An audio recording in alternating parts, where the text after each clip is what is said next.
Et aujourd'hui, je suis avec Olivia Mailleux. Nous avons échangé la semaine dernière sur l'entrepreneuriat des femmes de 50 ans et plus et surtout la communication et la visibilité de ces femmes-là.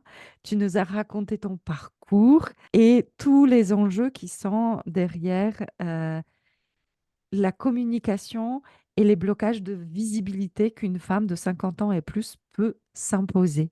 Donc, si vous avez envie d'entendre cet échange, vous pouvez le retrouver sur la plateforme d'écoute ou sur la chaîne YouTube. Et aujourd'hui, on continuera cet échange sur l'entrepreneuriat et la communication en elle-même. Comme tu es coach en communication, j'aimerais bien que tu nous partages quelques pépites de ce qu'on peut faire ou qu'est-ce qu'il ne faut pas faire quand on est une femme de cinquantaine d'années, qu'on se lance dans l'entrepreneuriat et que on décide de se libérer du regard des autres. C'est quelque chose qu'on a évoqué la semaine dernière. Comment faire? Imagine qu'on est prête, qu'on veut y aller. Par quoi commencer? Alors, on commence par réfléchir à une stratégie de communication. Et ça, c'est C'est la vraiment base. ce qui manque, c'est la base, c'est vraiment ce qui manque à On toutes les se lance entrepreneuses. pas, on va pas faire des Alors, réels, des posts, alors, si, des... alors si, contrairement si on fait, parce qu'il y a aussi un biais, les femmes que j'accompagne veulent aussi que ce qu'elles fassent soit parfait. Et donc, comme on n'arrive jamais à atteindre la perfection, notamment quand on n'est pas né avec les réseaux sociaux dans la main, c'est-à-dire qu'on n'a pas, nous, les codes que tous les jeunes ont Ouais, aujourd'hui sur les fonctionnalités. On n'a pas on n'est pas né avec. Donc, du coup, on doit apprendre, nous, l'utilisation des réseaux sociaux, le fonctionnement des algorithmes, etc. On doit apprendre. Et donc, beaucoup de femmes n'ont pas les codes. Et donc, du coup, comme elles n'arrivent pas à produire du contenu parfait en support de leur communication, bah, du coup, elles ne le font pas. Donc moi, je leur dis, si, il faut faire, mieux vaut fait que parfait. Sur les réseaux sociaux, de toute façon, tout ce qui est parfait, dans la vie, tout ce qui est parfait de façon générale, c'est très, très ennuyeux. Donc, c'est pas grave. Donc, on y va, on fait. Pour autant, les femmes se lancent sur les réseaux sociaux. Alors, moi, je suis très axée sur LinkedIn et sur Instagram. Elles se lancent sans deux aucune. réseaux complètement différents. Oui, deux réseaux complètement différents. Donc, j'ai des clientes à la fois sur Instagram et à la fois sur LinkedIn et parfois sur les deux réseaux. Euh, elles se lancent en fait sans stratégie. Elles ne savent pas à qui elles parlent. Elles ne connaissent pas leurs clientes ou leurs clients idéaux. Elles ne savent pas quels sont leurs points de douleur. Elles ne savent pas de quoi elles veulent parler. Elles ne savent pas la différence sur Instagram entre les réels, les publications, les stories, etc. Et donc, ce qu'elles font, le peu de choses qu'elles font, ça ne fonctionne pas puisque ça ne rentre pas dans les codes de l'algorithme et ça ne rentre pas dans une stratégie de communication réfléchie. Et donc, au bout de 3 mois, comme c'est fatigant de créer du contenu, de publier, etc., au bout de 3 mois, 6 mois, elles se rendent bien compte qu'elles n'ont pas de likes, pas de vues, pas de commentaires, et que ce qu'elles font ne sert à rien, et donc du coup, elles arrêtent. Elles se Mhm. disent, les réseaux sociaux, c'est pas pour moi, et en plus, la plupart n'aiment pas tellement ça, en fait. Hein. Souvent, elles me disent, moi, tu sais, j'aime pas trop ça, ça me plaît pas trop, etc. Donc, comme elles n'aiment pas trop, comme elles ne savent pas trop faire, comme elles n'ont pas de résultats, eh ben, elles s'arrêtent et elles disent les réseaux sociaux, c'est pas pour moi, c'est nul, j'y arriverai pas, etc. Moi, comme je leur dis, si elles n'ont pas besoin d'utiliser les réseaux sociaux pour trouver des clients, c'est très bien. Elles peuvent utiliser des cercles professionnels, des réseaux d'entrepreneurs. On n'a pas besoin forcément d'Instagram pour trouver des clients. Sauf qu'aujourd'hui, ça reste quand même un outil, ça reste quand même des outils, les réseaux sociaux, qui sont performants pour aller développer une visibilité, trouver des clients, toucher des gens, etc. Donc, elles ont besoin de se lancer sur une stratégie. Et le mot stratégie de communication, ce petit mot-là, stratégie, ça leur fait très peur. Ouais.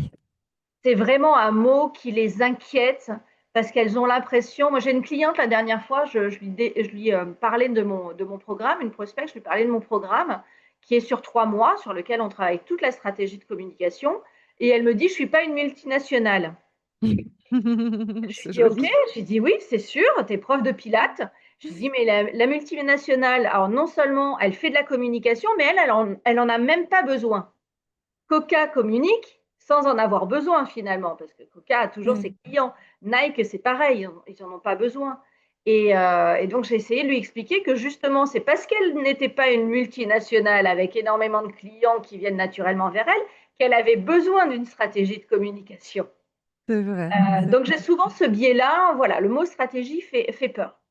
Alors, ce qui est drôle, c'est que cette stratégie de communication dont on parle souvent quand on aborde le sujet des réseaux sociaux, fonctionne aussi dans la vraie vie, comme tu dis, dans les réseaux des after-work, des réseaux professionnels, parce que c'est l'intention de dire quelque chose qui compte. C'est-à-dire que si j'ai l'intention de dire une chose précise à une personne précise pour lui transmettre un message précis, je vais le faire aussi bien sur le réseau social ou dans une conversation en tête-à-tête.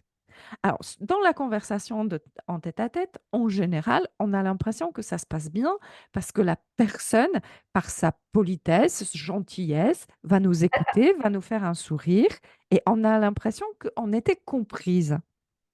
Mais parfois, pas du tout. C'est pas parce que la personne nous a gentiment écouté parce qu'elle était juste en face, qu'elle nous a compris, qu'elle est intéressée et que sur des réseaux sociaux, ce manque d'avoir d'une réaction humaine en face nous montre que en fait, notre message, il n'est pas clair. Mais s'il n'est pas clair sur des réseaux sociaux, il n'est pas clair non plus ailleurs. Oui, oui, tout à fait. Et moi, je le vois, je fréquente pas mal des cercles d'entrepreneurs, des réseaux business, etc. Et je vois effectivement les biais des entrepreneuses dans ces soirées-là. Ce sont les mêmes que lorsqu'elles sont sur leurs réseaux sociaux. C'est-à-dire qu'elles elles sont pas claires. Ouais. Souvent, elles ne se présentent pas. Et ça, je le vois, moi, quand elles créent des publications sur LinkedIn, je dis toujours à mes clientes, mais elles utilisent on. On a fait ou on a réalisé. Je dis, mais c'est qui on? Elles me disent, ah ben Ça c'est permet mon groupe. d'atténuer C'est tout à fait ça. la peur de visibilité. C'est ça. Ou parfois même, elles utilisent pas on, elles utilisent le nom de leur entreprise. Par Ouais. exemple, entreprise machin chose a fait.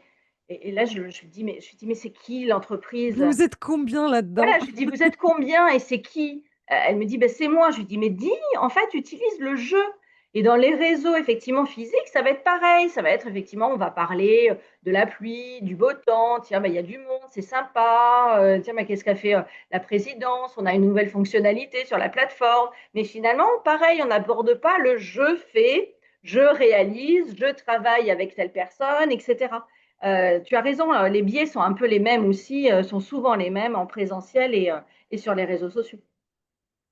Et moi, je le vois très bien parce que je travaille avec des femmes à les préparer pour leur première conférence.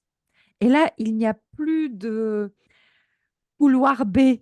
On ne peut pas prendre, tu vois, un, un détour et faire. Il faut sortir sur scène.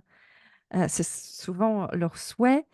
Mais donner l'essence de ce qu'elles font, de ce qu'elles sont, pour créer un message captivant. Mmh. Et souvent, on se retrouve au pied du mur. Elles disent: «Mais moi, je peux pas, je peux pas, ça parle de moi, c'est trop égocentrique», souvent. On a ce problème de nous sommes éduquées, nous les femmes de cette génération, d'être humbles et discrètes. Mmh. C'est ça. Alors je dis pas que c'est une mauvaise chose. Parfois, mettre un peu de humilité dans ce qu'on fait, dans ce qu'on dit, ne fait mal à personne. Mais humble et discrète, c'est un combo qui vous empêchera de valoriser ce que vous êtes en train de faire. Oui, oui, c'est tout à fait ça. C'est on n'a pas appris, on nous a appris à rester une petite fille sage, à ne pas faire son intéressante, à ne pas couper la parole, des grands, des adultes. Et tout ça, on l'a appris et on l'a intégré depuis qu'on est petite fille, à la fac, enfin, tout au long de nos études et tout au long de nos parcours professionnels. En entreprise, c'est pareil. Quand on a été salarié, il fallait pas parler trop fort, il fallait pas les réclamer, il fallait pas râler sur des conditions de travail. Et donc, du coup, voilà, on a intégré qu'il fallait rester en retrait, qu'il fallait rester sage. Et ça ne Travailler et attendre que la reconnaissance vienne. Voilà, voilà. Et c'est ça. Et c'est ce que je leur apprends aussi. Enfin, elles le sentent bien, hein. C'est qu'effectivement, à attendre, on n'obtient rien. Mais Mmh. moi, j'ai des femmes, et toi, tu dois travailler avec des femmes pareil, qui sont en reconversion professionnelle, souvent qui ont Souvent. voilà, deux, trois parcours de vie. Et elles se sont bien rendues compte que dans leur parcours de vie en entreprise, elles n'ont rien demandé, donc elles n'ont rien obtenu. Et souvent même, ça n'a pas empêché qu'elles soient soit mises au placard après une grossesse, soit débarquées parce qu'il y avait un homme plus compétent qui arrivait de nouveau dans le service, ou parce qu'il y avait une femme aussi plus, bavarde, Entrepreneur? entrepreneuse qui arrivait. Voilà, et donc elles se sont rendues compte tout au long de leur vie que de ne rien dire et que de ne rien demander, elles n'obtenaient rien. Et donc je leur ai dit, mais voilà, sur les réseaux sociaux, ce que vous avez vécu en entreprise, c'est la même chose. Si vous ne vous montrez pas, si vous ne demandez pas, si vous ne faites pas les pas en avant, les gens ne vont pas venir vous trouver. Avec les jeux de l'algorithme, c'est impossible de tomber sur des comptes comme ça au hasard qui ne s'expriment pas régulièrement et qui ne prennent pas la parole, c'est impossible.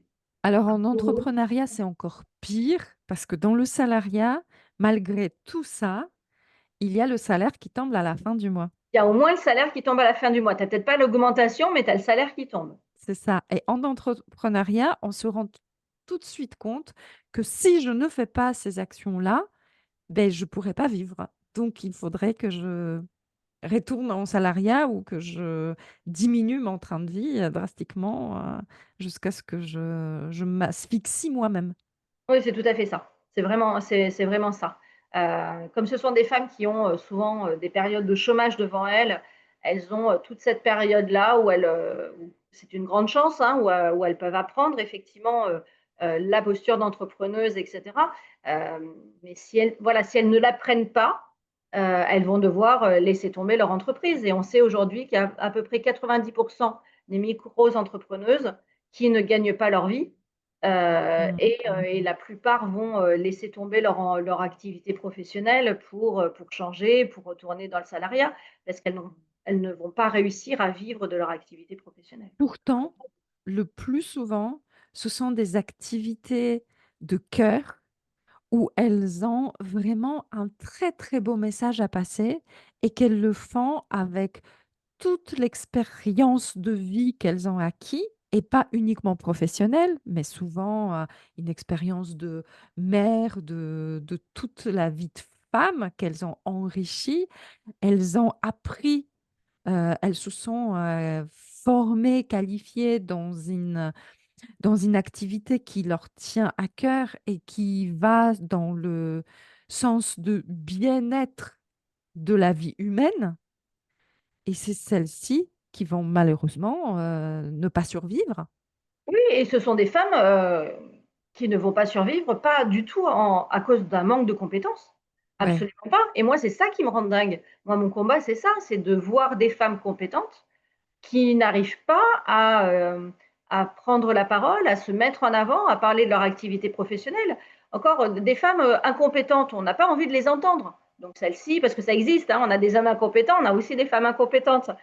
Donc celles-ci, bah, voilà, on n'a pas envie de les entendre, donc c'est pas grave. Mais moi, j'ai envie d'entendre toutes celles qui sont compétentes, qui ont des parcours de vie absolument passionnants à raconter. Et ça aussi, c'est un biais que je retrouve souvent chez elles. Elles me disent, elles me disent oui, mais euh, je suis toute neuve en fait. Quand je refais leur profil LinkedIn avec elles, elles ont oublié de parler de toute leur expérience auparavant. C'est-à-dire que je trouve leur nouvelle activité professionnelle et j'ai un trou de 30 ans sur le CV. J'ai le bac et j'ai leur entreprise. Et au milieu, je leur dis, mais qu'est-ce que tu as fait là? Tu n'as rien fait pendant 30 ans? Ah si, si, j'ai travaillé chez Accor, j'ai travaillé chez L'Oréal, j'ai travaillé là-dedans, mais ça n'a rien à voir avec ce que je fais aujourd'hui. Je leur dis, mais Ouais. si, tu n'es pas neuve, tu ne viens pas de naître aujourd'hui. C'est pas ton entreprise, elle ne marque pas effectivement, elle marque une nouvelle vie professionnelle, mais elle ne marque pas un nouveau toi en fait. Enfin, n'oublie pas tout ce que tu as vécu avant. Tu as acquis des compétences transversales, des compétences qui font la femme que tu es aujourd'hui, l'entrepreneuse et la professionnelle que tu es aujourd'hui.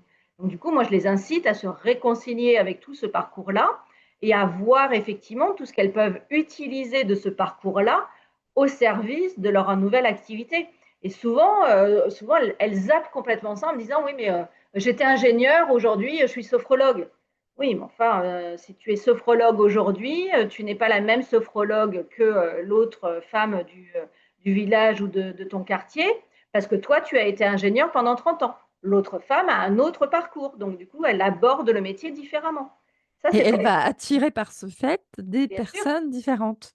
tout à fait, tout à Mais fait. plus on donne effectivement de nuances de notre vie, plus on permet aux autres de se reconnecter. Et puis d'autres qui disent, ah non, mais moi, je veux pas une sophrologue qui est ingénieure. Et puis il y en a 10 qui vont dire, ah, c'est génial parce que je me reconnais là-dedans. Mais on a aussi peur de être trop spécifique. Au C'est début, possible, on veut oui. être général.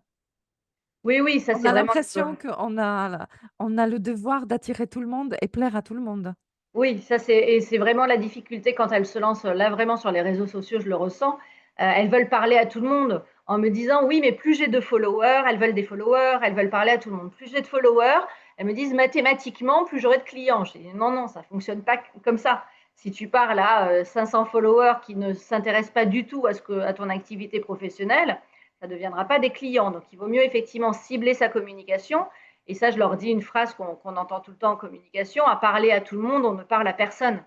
Et c'est de plus en plus vrai, plus il y a de monde, plus il y a d'entrepreneuriat, plus il y a de gens sur les réseaux sociaux qui prennent la parole, plus il faut effectivement euh, Spécifique. être spécifique, ou sinon on est noyé dans un flot. Ouais. Euh, Qu'est-ce que tu dirais à tous celles qui nous écoutent, à qui le mot stratégie fait peur, qui ont besoin de se rendre visibles pour développer leur activité? Qu'est-ce que tu leur dirais de faire en tout premier lieu, là, juste après? Alors, je leur dirais effectivement que le mot stratégie n'est pas un gros mot, que si elles veulent utiliser un autre mot que stratégie, elles peuvent, mais qu'il faut quand même réfléchir à leur positionnement et que on peut le faire seul. Faire sa stratégie de communication, réfléchir à tout ça, on peut le faire seul. On perd beaucoup, beaucoup de temps quand on est Mm. seul. Et, euh, et ça, je le vois aussi, c'est souvent un biais des entrepreneuses, c'est de penser que les gens autour d'elles, que les autres entrepreneuses sont des concurrentes et qu'elles vont Ouais. réussir seules. Donc j'ai envie de leur dire qu'il n'y a pas de concurrence dans les métiers, que comme effectivement tu le disais, une sophrologue qui va avoir un parcours d'ingénieur ou une sophrologue qui va venir, je ne sais pas moi, d'un autre parcours, ça sera deux sophrologues complètement différentes. Donc quoi Une qu'il prof de arrive, lettres. voilà, quoi qu'il arrive, il n'y a pas de concurrence et que si on coince, il ne faut pas hésiter à se faire accompagner, à se faire aider et à déléguer certaines tâches si on peut. Alors après, quand on débute, on n'a pas forcément le budget pour tout ça, mais travailler seul dans son coin, c'est compliqué au niveau de l'isolement de l'entrepreneuse. C'est compliqué au niveau des compétences qu'on n'acquiert pas parce qu'on ne peut pas être compétente partout. Donc c'est vraiment effectivement de réfléchir à la façon dont elles ne vont pas rester seules. Donc, la première chose, effectivement, la vie d'une femme qui débute dans l'entrepreneuriat est très, très complexe. Il y a énormément de choses à appréhender. La communication en fait partie et on a vu, grâce à toi, Olivia, que c'est un sujet épineux et complexe et pourtant, ce n'est pas le seul. Il y a plein d'autres parce que quand on est, je ne sais pas, sophrologue, si on se consacre à 90% sur la communication, c'est toujours pas notre métier. Donc, comment derrière trouver des clients parce que communiquer, c'est une chose, mais prospecter, vendre et délivrer son service, c'est encore une autre. Donc si on peut effectivement, investir pour se faire accompagner, ça peut être un bon début. Sinon, on risque effectivement, vite fermer, notre, propre entreprise. Oui, oui, c'est important de pas rester seul. Donc que ça soit, par des échanges, il y a des échanges de services aussi, hein, on peut s'aider entre entrepreneuses, hein, faire du troc de compétences, des choses comme ça. Moi, je l'ai beaucoup fait, je le fais, régulièrement, hein, je sais pas moi, un profil human design contre une optimisation d'un profil LinkedIn. Moi, je l'ai fait avec, j'ai une copine coach. Parfois, on fait ça. Je t'aide à optimiser ton profil LinkedIn, tu me fais une session de coaching. Enfin voilà, il y a aussi de l'échange entre entrepreneuses qui peut exister. Si on veut aller plus loin, il va falloir effectivement essayer de trouver des façons d'être accompagné et de se dire, comme tu disais, effectivement, que la communication n'est pas tout, mais que si on ne communique pas, parce que souvent les femmes me disent aussi, oui, mais moi, mon métier, c'est pas communiquer. Ah C'est oui, masser ou c'est, je sais pas, faire de la facilitation graphique, des choses comme ça. Oui, mais aujourd'hui, la communication, c'est un des outils indispensables de tous les ouais. entrepreneurs et de toutes les entrepreneuses. À moins d'avoir le service absolument exceptionnel, incroyable que les autres n'ont pas, ce qui est quand même très rare aujourd'hui parce qu'on a quand même tous des métiers qui se recoupent, etc. À moins d'être la personne qui fait le service qu'on ne trouve nulle part, il va falloir quand même Et communiquer pour combien attirer les gens vers. combien même si on a un service exceptionnel que les gens ne trouvent pas et cetera, si on communique pas, comment vont-ils savoir que toi tu le fais? Oui, c'est tout à fait La ça. communication est inévitable. On peut pas aujourd'hui, encore une fois, il y a des gens qui disent: «On n'est pas obligé de passer sur les réseaux sociaux». Très bien. Maintenant, moi, quand je rencontre quelqu'un dans les réseaux, physiques, business, et cetera, la première question qu'ils me disent: «C'est quoi ton LinkedIn? C'est Ah quoi oui, ton oui, Insta?» bien sûr. J'en Oui, ai tout à pas, fait. tu fais comment? Je vois pas comment les gens passent outre, mais oui, la communication est absolument indispensable aujourd'hui. Et même pour se rendre compte que oui, je fais le choix de ne pas aller sur, les réseaux sociaux. Ça veut dire que j'ai besoin d'une autre forme de communication quand même, parce que j'ai besoin de faire savoir aux gens, que j'existe. Donc, effectivement et il y a encore un autre sujet, pour finir sur lequel j'aimerais, t'amener. Tu parlais tout à l'heure de fait que les femmes, même si c'est pareil pour des hommes, mais on va rester en cercle de femmes, aujourd'hui, ne veulent pas parler de leur vie précédente, comme je l'appelle, Mmh. de ce qu'elles ont fait avant. Et ça résonne, avec le mot échec. C'est-à-dire que souvent, une reconversion, c'est un arrêt assez brutal de ce qui m'est arrivé dans la vie, de salariat qui pouvait finir soit par burn-out, soit par un licenciement et on va étiqueter cet épisode de vie comme échec. Mmh. Je me suis pas réalisée, je suis pas allée, j'ai pas fait la carrière que je voulais, j'ai pas trouvé dans cette vie ce que j'ai cherché, j'ai fait des études, j'ai fait tout ça finalement pour rien et cetera et cetera. Et donc, on met une nette séparation entre ce qu'on a vécu et ce qu'on veut vivre, tout en se coupant des compétences qu'on y a acquis, de l'expérience, des prises de conscience et de la profondeur humaine que cette expérience, même si douloureuse à la fin, nous a apporté.